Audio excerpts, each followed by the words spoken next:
Hi weavers, welcome to మా ఇంటి అమృతం. ఈరోజు చక్కెర పొంగల్ ఎలా చేయాలో చూద్దాం.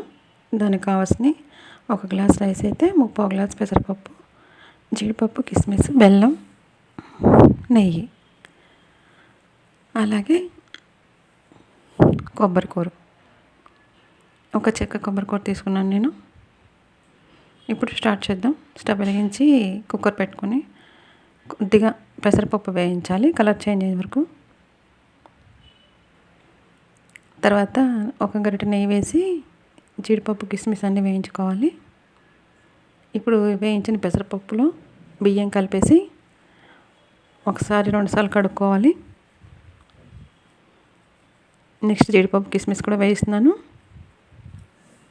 దీనికి నెయ్యి మాత్రమే వాడాలి,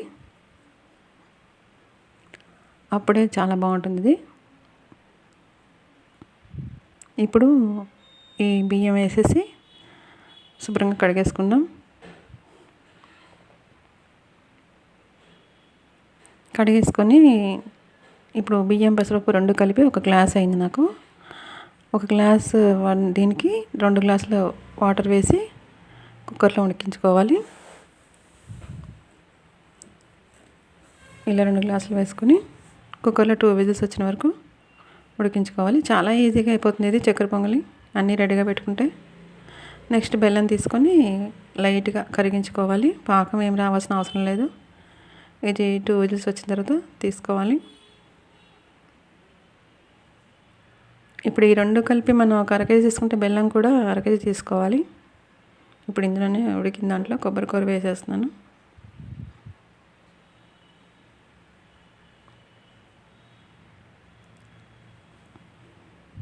ఇప్పుడు యాలకుల పొడి వేస్తున్నాను కొద్దిగా.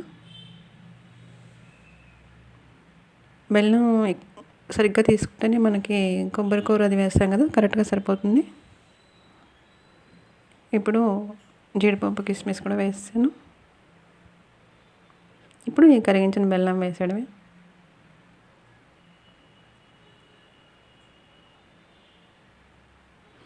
ఒక 1 మినిట్ పొయ్యి మీద ఉంచేసి మొత్తం అంతా కలిపేయాలి. పైనుంచి ఒక గరిటె నెయ్యి వేసుకుందాం. ఇంతకుముందు ఒక గరిటె వేసాను కదా, ఇప్పుడు ఒక గరిటె 2 గరిటెలు అయితే సరిపోతుంది నెయ్యి.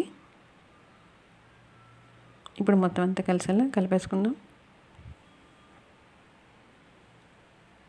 1 నిమిషం ఉంచి స్టవ్ మీద దించేయడమే.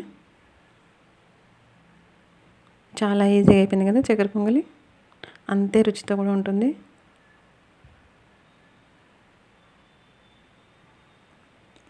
అయిపోయింది, నేను డిష్ అవుట్ చేశాను. ఎంతో గుమగుమలాడే చక్కెర పొంగలి రెడీ. చాలా చాలా బాగుంటుంది. ఒకసారి ఇలా ట్రై చేయండి మీరు కూడా. మా ఇంటి అమృతంలో చక్కెర పొంగలి. Thanks for watching.